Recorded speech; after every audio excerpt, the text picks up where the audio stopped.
Hoy estarán con nosotros Rafael Ollarte, constitucionalista. Hace 12 años en la Asamblea Constituyente se aprobaron los impedimentos para ser candidato que el pueblo en consulta popular refrendó mayoritariamente. Una opinión técnica jurídica sobre el alcance de la norma constitucional lo analizaremos. También estará con nosotros Alfredo Borrero, candidato a vicepresidente de la República por el movimiento Creo, el compañero de fórmula presidencial de Guillermo Lasso. Una selección. La Constitución complementa la dura tarea presidencial. El Ecuador enfrenta una inédita crisis sanitaria y económica. Vamos a analizarlo. La actualidad, los protagonistas, el análisis y la información en Contacto Directo.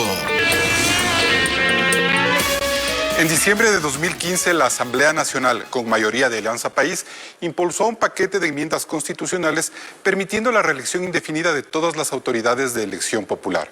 Sin embargo, en la consulta de febrero de 2018, el pueblo ecuatoriano, con el 64,2% de los votos, echó abajo dicha reforma, reivindicando el espíritu de la Constitución de Montecristi, que establece la reelección en el cargo por una sola vez. Por otro lado, el artículo 149 de la Constitución establece para el vicepresidente de la República las mismas inhabilidades y prohibiciones que para el presidente, abriéndose un debate jurídico sobre la validez o no de la candidatura de Rafael Correa como compañero de fórmula de Andrés Arauz.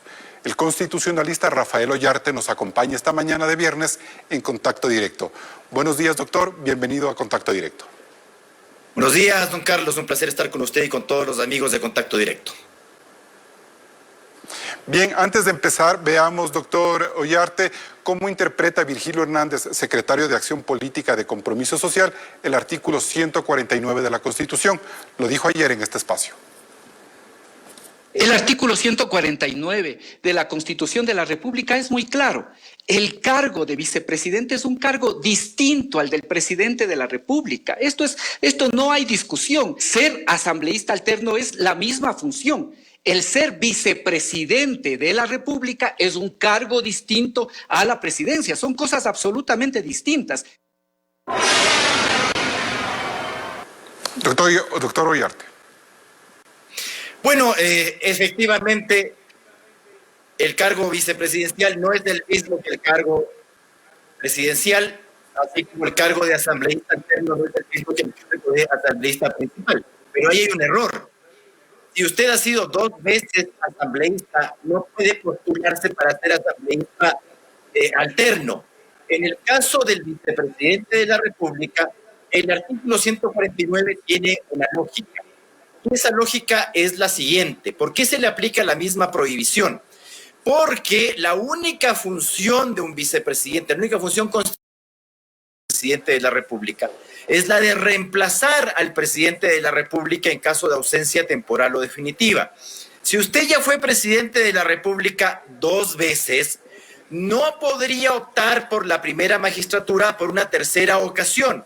En este caso, no, el vicepresidente electo de esta manera no podría ejercer la única función que tiene un vicepresidente, que es reemplazarle al presidente de la República. Solo doctor podría Ollarte, hacer pero normalmente a los vicepresidentes... Normalmente a los vicepresidentes se les encarga una serie de funciones a lo largo del mandato. Tienen incluso en el ceremonial y protocolo otro tipo de tratamiento y hasta tienen también otro tipo de indemnización y de sueldo vitalicio cuando dejan el poder. Entonces, sí se podría entender que es una dignidad distinta. A ver, tiene usted que considerar 2 cosas. Uno, es cierto. Una cosa es ser presidente de la República y otra cosa sería en principio ser vicepresidente de la República. Si es que el vicepresidente de la República tuviera una función distinta a la de solo subrogar. Pero si solo va a subrogar, no puede acceder a la presidencia vía el reemplazo. La fórmula Fernández-Fernández de Argentina es distinta, porque en el caso argentino, la elección presidencial se puede dar por 2 veces consecutivas y para una tercera y cuarta tiene que dejar pasar un periodo, que es la fórmula argentina. Entonces, Cristina Fernández, por ejemplo, fue candidata a la vicepresidencia de la República pudiendo haber sido candidata presidencial. Ese no es el caso ecuatoriano. Ahora, doctor Ollarte, pero el hecho de que la consulta de 2018 habla de la prohibición de una reelección indefinida implica de que por medio hay un voto popular. En este caso, que él llegue a la primera magistratura, un vicepresidente, por vía sucesión, es decir, no por voto popular, ¿no matiza un poco esa información, el espíritu de esa consulta? No en lo absoluto, yo le diría que todo lo contrario, porque el cargo vicepresidencial es un cargo electivo. Nosotros elegimos presidente y vicepresidente de la República en una misma papeleta. Una papeleta es el binomio inescindible que tenemos a partir de la Constitución del año 78-79. Tal vez podríamos opinar aquello si todavía rigiera la Constitución del 67 y las precedentes, en las cuales te entregaban una papeleta presidencial y una papeleta vicepresidencial. En este caso, en cambio, el vicepresidente de la República va a argollar al presidente de la República. Ambos cargos son cargos electivos. El cargo vicepresidencial tiene por finalidad reemplazarle al presidente de la República en caso de ausencia temporal o definitiva, y mientras no le reemplace, ejercer las facultades que le entrega el presidente de la República, que bien no puede conceder ninguna. Doctor Ollarte, dada la convicción de su argumento, parecería que nos estamos enfrascando en un dilema que no va a tener mayor importancia y que las instituciones de este país van a fallar conforme usted opina. ¿Cómo mira usted ese ambiente político y jurídico? A ver, yo no creo que necesariamente se va a decidir como yo opino, teniendo el Consejo Electoral y con la mayoría que tenemos. Eso es algo que está por verse. Porque claro, verá, en otros países, el intentar hacer esta cuestión de, a través de la vicepresidencia de la República, llegar a la presidencia, se conoce como fraude constitucional, y eso ha impedido por parte de, si no lo hacen los órganos electorales, sí las cortes y tribunales constitucionales, de impedir esa clase de candidaturas fraudulentas. Para eso no pongamos limitaciones a la reelección, porque aquí estamos discutiendo eso a la larga. Si no le gustan las limitaciones a la reelección, elimínenlas de la Constitución legítimamente. Ahora, por otra parte, en el caso ecuatoriano, si es que se aceptara la candidatura vicepresidencial o cualquier otra, sí habría un problema a la larga. Rafael Correa no está inhabilitado para presentar la candidatura, pero tiene procesos pendientes. La presentación y calificación de la candidatura te otorga una inmunidad. ¿Una inmunidad hasta cuándo? Hasta que se publiquen resultados oficiales. Luego puedes continuar con los procesos. ¿Qué ocurre si los procesos terminan con condena? Sí, vamos a hablar de eso más adelante. Yo lo que quiero es ir por partes. ¿A usted le parece oportuno, por ejemplo, que la Corte Constitucional dictamine la constitucionalidad de la disposición transitoria segunda del Reglamento de Democracia Interna sobre la proclamación y aceptación de precandidaturas de manera personalísima, que para el caso de un binomio presidencial debe realizarse en las oficinas de Quito? ¿Eso está bien o es un artículo con dedicatoria a Correa como lo ha planteado la Revolución Ciudadana? A ver, no es un artículo con dedicatoria. De hecho, la disposición reglamentaria anterior era mucho más clara que la actual. La disposición reglamentaria anterior establecía que la presentación y aceptación de candidaturas era siempre presencial y en el lugar. Había que ir al Consejo Electoral, a las delegaciones provinciales electorales y en el caso de los asambleístas del exterior a los consulados, presencialmente. Se ha dicho que por el tema del COVID se permite esta posibilidad de aceptar las candidaturas y realizarlas de modo telemático. Y se dice que esto es un acto personal. Ahora, yo personalmente le estoy dando mi opinión, no lo estoy haciendo por interpuesta persona. Yo también podría interpretar de que lo que hace el reglamento actual es suavizar las reglas y establecer que se pueden aceptar candidaturas y se pueden inscribir por vía telemática sin la presencia física, porque no se está exigiendo presencia física. De hecho, el anterior reglamento tuvo una dedicatoria, que era Abdalá Bucaram, para impedir esa candidatura en el año 2009, con un consejo electoral adicto a Rafael Correa. Yo no puedo creer que se está hablando de dedicatoria cuando esta regla era mucho más severa que la actual. Yo diría que con la actual incluso podemos discutir si se puede hacer la inscripción de la candidatura y la aceptación por este medio, por el medio telemático. Por el medio telemático, la inscripción de la candidatura eventual de Rafael Correa a la vicepresidencia de la República, ¿cree usted que sí es posible? Yo veo ese reglamento y la cuestión no está cerrada. Hay algunos miembros del Consejo Electoral que dicen que eso no es así, pero no exige presencia física. Dicen que es un acto personal, personalísimo. Y cuando yo digo que es un acto personal, personalísimo, no estoy diciendo que físicamente tiene que estar ahí. Lo puedo hacer de este modo, como hacemos las audiencias, como hacemos la recepción de testimonios, personal, personalísimo a través de medios telemáticos. Hay que tener cuidado con esa disposición. Yo no sé a quién se le ha ocurrido variar esto 3 semanas antes, pues, de la inscripción de las candidaturas. Bien, pero lo que sí debería quedar claro o no es que el Consejo Nacional Electoral tiene que evaluar las condiciones en las que Rafael Correa se inscribiría como binomio, es decir, si aplica o no para él esa posibilidad, la aplicación del artículo 149, ¿verdad? Efectivamente, yo creo que no puede. Yo creo que no puede porque el presidente de la República está prohibido de ejercer por tercera vez la presidencia. Artículo 144 de la Constitución. El presidente de la República solo puede ejercer la presidencia por 2 periodos consecutivos o no. Y el artículo 149 extiende esas prohibiciones al vicepresidente de la República con la lógica que le he señalado, porque le sería imposible subrogar, pues. Es decir, sería imposible que yo asuma un tercer periodo, en este caso por la vía de la subrogación.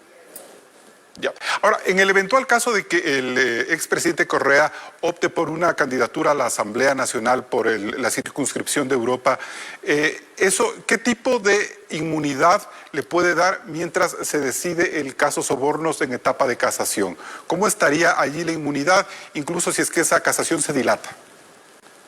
Ahí ha existido la discusión de si el artículo 108, inciso tercero, también se refiere a nuevos procesos. Porque claro, hay gente que quiere entender de que el artículo 108, inciso final, se refiere a la prohibición de privar de la libertad a los candidatos, desde honores de la inscripción, desde la calificación de la candidatura hasta la proclamación de resultados oficiales, que sería más o menos fines de abril, principios de mayo. Yo hago presente que el mismo inciso final del artículo 108 indica que los procesos solo pueden continuar, dice, una vez proclamados resultados. De hecho, tenemos un antecedente bastante fresco, que es el caso del consejero de Participación Ciudadana, David Rosero. Él tenía un proceso penal por, creo que ataque y resistencia, estaba en fase de casación, y los jueces Camacho, Saquicela y Rodríguez, actuales integrantes de la Corte Nacional de Justicia, el auto que creo que fue de 6 de noviembre del año 2018, tuvieron que suspender el proceso hasta que se publicaran resultados y lo suspendieron para todos para no dividir la continencia de la causa. Es decir, precedente jurisprudencial existe en esa materia. Pero claro, cuando se proclaman los resultados, los procesos se reactivan. Ahí ya no tienes ninguna inmunidad.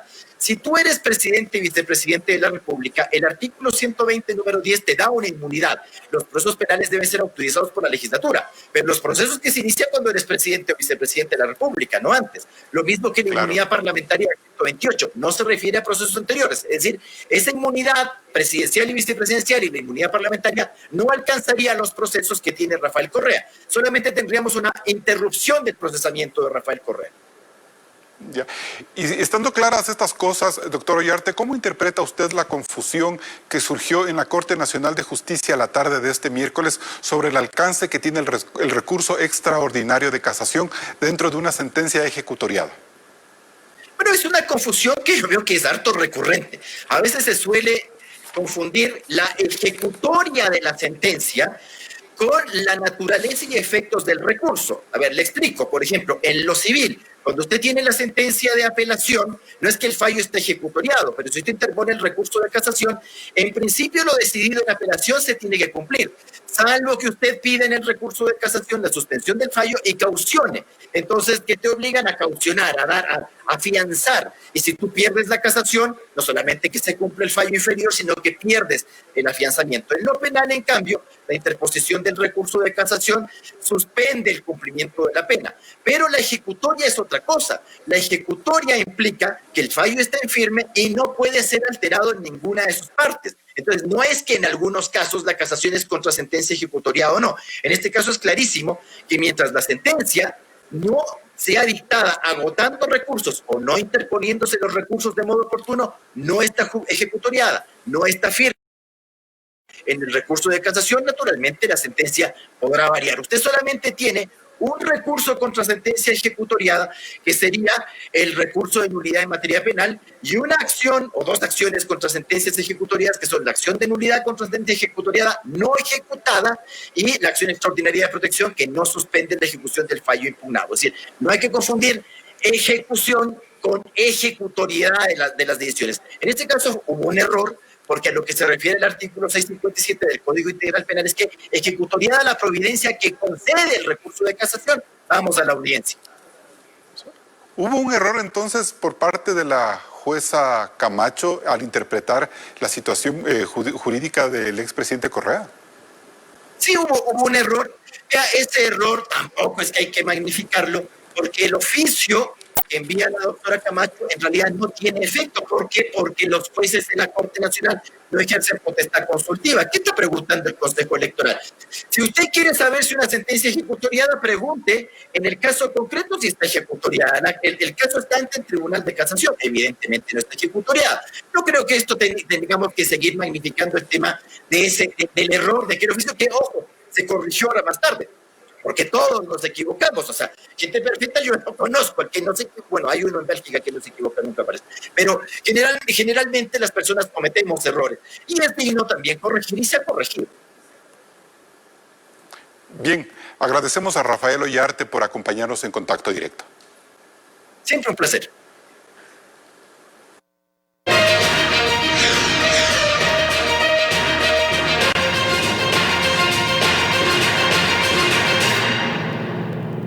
Los líderes populistas de tal forma llegan al corazón del pueblo que, aunque su popularidad caiga, siguen alcanzando votaciones importantes a través de candidatos que los representan. ¿Qué tal, Alfredo? Buenos días. Buen día, Samantha. Buenos días a todos. Historia reciente está plagada de estos casos, nada sorprendentes, de voto pasional por el caído en desgracia por sus excesos. En 1998, Álvaro Noboa, como candidato de Abdalá Bucaram, derrocado, enjuiciado y exiliado, llegó a segunda vuelta haciendo tambalear triunfo de Yamil Mahuad, que se coronó después de impugnar Guayas, apoyado por coalición de PSC. En 2006, Gilmar Gutiérrez, por su hermano Lucio, al que impidieron candidatizarse, luego de ser destituido y encarcelado, escaló al podio, dejando cuarto al favorito, el León Roldós, en binomio con desvencijada ID. En 2021, el tablero tiembla cuando a 9.000 kilómetros de distancia, un prófugo de la justicia por secuestro y sobornos lanza candidato después que públicamente escapó en medio del silencio complacido de adversarios que ahora buscan desperdigados el poder. Igual que predecesores, no será candidato, pero busca promover asambleístas con objetivo de hacer creer que quiere volver al país que dejó destrozado por 10 años del atrocidio desaforado. Vamos a una pausa y en pocos minutos el desafío de querer gobernar a un país en soletas y querer transformar su sistema de salud pública corrupto y deficiente. Lo abordaremos con Alfredo Borrero, candidato a vicepresidente de la República por el movimiento Creo. Manténgase en nuestra sintonía, ya regresamos.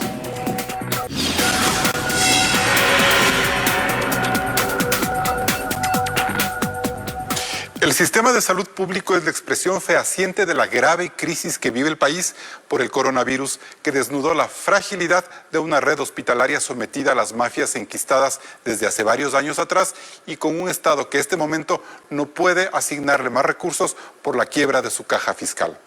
Al médico Alfredo Borrero le tocaría asumir semejantes a la vicepresidencia de la República como compañero de fórmula de Guillermo Lasso y el movimiento Creo. Tenemos al doctor Borrero en la línea telefónica. Bienvenido a Contacto Directo. Buenos días. Muy buenos días, Carlos. Por su intermedio, mi saludo cordial y afectuoso a todos los televidentes. Estoy a las órdenes. Bien, gracias, doctor. El viceministro de Salud, Francisco Javier Solórzano, sostiene que el Ecuador tendrá que lidiar con el coronavirus al menos unos 2 años más. ¿Cree usted que, como van las cosas, el sistema sanitario nacional podrá resistirlo?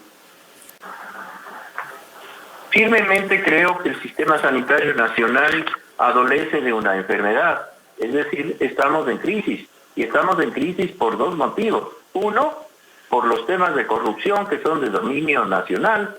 Y 2, porque el modelo de salud generado en este país durante muchos años ha sido un modelo curativo y no un modelo preventivo. La crisis desnudó el sistema de salud y estos son los resultados que estamos viviendo los ecuatorianos. Pero Pero ¿cuál es entonces el principal problema en su criterio? ¿La corrupción o el modelo de salud? El modelo de salud y la enfoca? corrupción. El modelo de salud y la corrupción. Cuando nosotros hablamos de un modelo de salud en el cual curamos más que prevenimos, estamos hablando de que vamos a necesitar mucho más gastos. Lo importante es tener una población sana, no una población enferma. Al decir esto, tenemos que cambiar el modelo y tenemos que fortalecer a los ciudadanos en sus casas, en sus barrios y en la sociedad en general. Tenemos, a más de esto, que tener un buen sistema sanitario, Carlos. ¿Cómo les piden este momento al ciudadano que está en la parroquia Jima, una parroquia rural, donde ya hice la rural hace algunos años enquistada en los Andes, que se lave las manos? Si no tienen agua, la agua que tienen es de una sequía que está contaminada. Entonces, todo esto se suma a que tengamos problemas en el sistema de salud que tiene que cambiar. Ahora, doctor, el gobierno de Rafael Correa asegura que en sus 10 años se invirtieron unos 13.000 millones de dólares en este sector, mientras que Lenín Moreno señalaba en marzo pasado que el Ministerio de Salud tiene un presupuesto anual de casi 4.000 millones de dólares, pero con una bajísima capacidad de gasto. ¿El problema es solo dinero? El problema no es solo dinero, hay que tener la capacidad de gestionar con poco dinero y hacer las cosas bien. Pero cuando existe un 9.000% de compras con sobreprecio, estamos hablando que la gran parte del capital destinado a la salud se va a los sobreprecios y a la burocracia. Doctor, ¿por qué se da esta circunstancia? ¿Por qué el país tiene que llegar, el sistema sanitario nacional tiene que llegar a esta cifra escandalosa de tener 9.000% en irregularidades en compras? ¿Qué está pasando ahí? ¿Acaso la bonanza infló esta visión equivocada del desarrollo del Estado y del despilfarro? Estamos analizando solo una parte del problema de salud en estos 4 años, pero nos estamos olvidando de los 10 años del gobierno de Rafael Correa, en los cuales se despilfarró en la construcción de hospitales con sobreprecios, en la compra de equipos, no solamente en los hospitales dependientes del Ministerio de Salud Pública, sino también en los hospitales del Instituto Ecuatoriano de Seguridad Social. Pero, a ver, doctor, en ese sentido, ¿cómo mira usted esta red hospitalaria que se construyó durante estos últimos años? Ha sido aplaudida por muchos sectores porque dicen era la infraestructura que se necesitaba. ¿Pero esa era realmente la vocación del desarrollo en la visión de la salud? Es decir, ¿las obras faraónicas o teníamos que haber implementado otro tipo de visión? Las obras faraónicas no nos conducen a nada porque recordemos que las obras tienen que tener equipos y tienen que tener personal de salud que lo maneje. Es decir, tenemos que poner corazón a la salud. Y la visión de la salud preventiva y la salud que se utiliza en todos los sistemas desarrollados de salud. Hemos descuidado la parte preventiva de la salud, hemos descuidado a los centros y subcentros de salud. No digo que no debemos tener hospitales, pero debemos tener hospitales en los cuales nosotros tengamos personal adecuado con equipos comprados sin sobreprecio. Ese es otro problema. Entonces, si usted me permite, Carlos, se suma los 10 años de Correato con los 4 años actuales y seguimos en el mismo modelo. Se roban en los carnets, se roban en las bolsas para los cadáveres, se roban en todo. Bueno, y de llegar usted a la vicepresidencia, doctor Borrero, ¿qué plan va a determinar para luchar contra la corrupción y las mafias que tanto nos han escandalizado? ¿Qué plan tiene usted? Porque una cosa es hacer anuncios y otra cosa ya es enfrentar y tomar el toro por los cuernos. Mostrar en la vida lo que uno es. Y cuando uno tiene una vida nítida, de servicio a los demás, con posiciones concretas y adecuadas en varios frentes, en la academia, en la administración y en el ejercicio en hospitales públicos y en ejercicios privados, uno puede corregir y puede cambiar. Las cosas no se hacen, Carlos, de la noche a la mañana. Nosotros ya hemos estado estudiando y tenemos construido en el gobierno, que llegaremos en el 2021 con Guillermo Lasso, un programa nacional de salud, Al elevar la salud a la vicepresidencia de la República, nosotros manejaremos de manera honesta y clara todo el Sistema Nacional de Salud. No nos olvidemos de la parte medular del sistema. Los empleados, los médicos, las enfermeras, las auxiliares, que ahora están impagos. Doctor, ¿ustedes van a necesitar más dinero para impulsar un plan de salud? Porque usted se tocaría con un gobierno en soletas que no va a tener recursos para asignar al sector de salud. Entonces tenemos que hacer milagros con el poco dinero que tiene. Es decir, ¿una visión de desarrollo requiere necesariamente de más dólares en este momento? Nosotros necesitamos hacer lo que hace la madre y el padre de familia en sus hogares. Cuando tiene poco, como en la pandemia, o algunos no tienen nada, prioriza los gastos. Y los gastos están priorizados a temas esenciales. Igual tenemos que hacer en el país.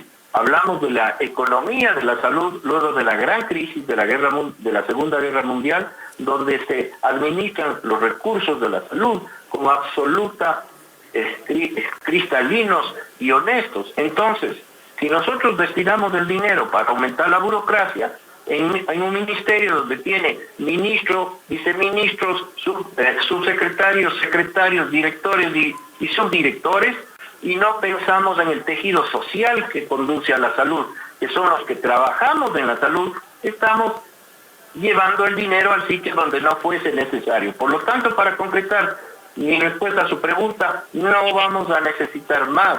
Podemos también acceder a préstamos internacionales que nos ayudarán, por ejemplo, a todo el tema sanitario, a construir letrinas, a hacer agua potable y cuidar la salud desde los hogares. Doctor, este país registra más de 30.000 muertos por fuera del promedio de años anteriores y su capacidad de hacer pruebas COVID son casi 4 veces menores, por ejemplo, que en Colombia, según reportes internacionales. ¿Considera necesario que el próximo gobierno, independientemente de quién sea, audite y fiscalice el manejo de la pandemia por parte del actual gobierno? Yo quiero puntualizar 3 temas que para mi modo de ver debían haberse implementado. El primero de ellos es el manejo de la pandemia debía haberse hecho desde los hogares, desde los barrios, desde las comunidades, para nosotros poder frenar el control. Y el segundo tema que va ligado a esto es hacer más pruebas. Tenemos que hacer más pruebas, es la única forma de poder diagnosticar, porque creo de manera firme que los números que nos hacen llegar no son los números reales. Tenemos que aclarar las cifras, tenemos que sincerar las cifras para poder tener un combate adecuado a la pandemia. Es decir, las pruebas PCR debieran ser el sinónimo de control para diagnosticar el coronavirus. Bien, gracias, doctor Borrero, por habernos acompañado en Contacto Directo. Nos vamos a un corte comercial. Le agradezco mucho, buenos días.